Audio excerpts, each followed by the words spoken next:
Halo semuanya, perkenalkan nama saya Fitri Sakwari dengan NIM 122370075 dari Program Studi Teknik Pertambangan Institut Teknologi Sumatera. Jadi, pada video kali ini saya akan menjelaskan materi perkuliahan valuasi tambang pada minggu kelima, yaitu analisis kelayakan IRR, NPV, dan PBP. Analisis kelayakan merupakan proses evaluasi terhadap suatu proyek investasi untuk menentukan apakah proyek tersebut layak untuk dilaksanakan ataupun tidak. Di dalam analisis ini terdapat beberapa metode yang sering digunakan, yaitu yang pertama ada internal rate of return atau IRR, net present value atau NPV, dan terakhir ada payback period atau PBP. Ketiga metode ini memiliki kekurangan dan kelebihan masing-masing, namun secara bersamaan dapat memberikan gambaran yang komprehensif mengenai kelayakan suatu proyek.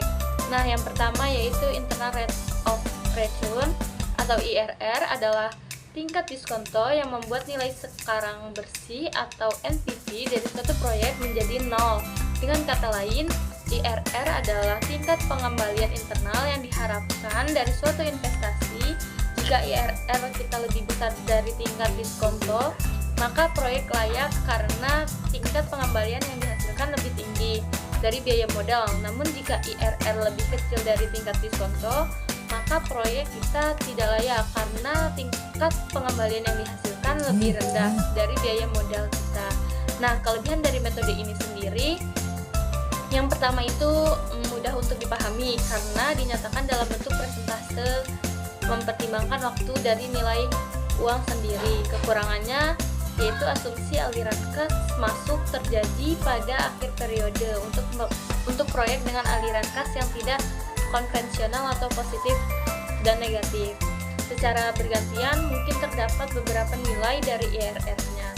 Nah, yang kedua yaitu net present value atau NPV, merupakan selisih antar nilai sekarang dari arus kas masuk bersih dengan nilai sekarang dari nilai investasi awal. Jika NPV kita lebih besar dari 0, maka proyek kita layak karena menghasilkan keuntungan bersih.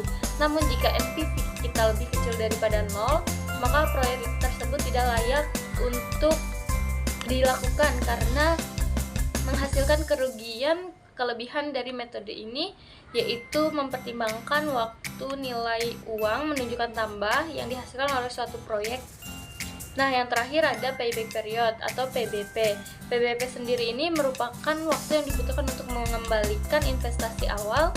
Jika semakin cepat payback period kita, maka semakin cepat juga investasi dapat kembali. Kelebihan dari metode ini adalah mudah dihitung dan mudah dipahami, atau memberikan gambaran tentang resiko ekuiditas. Kekurangannya juga merupakan tidak mempertimbangkan nilai uang dari arus kas yang terjadi setelah payback period. Nah, selanjutnya tidak mempertimbangkan seluruh umur ekonomi suatu proyek. Cukup sekian pembahasan dari saya, kurang lebihnya mohon maaf. Wassalamualaikum warahmatullahi wabarakatuh.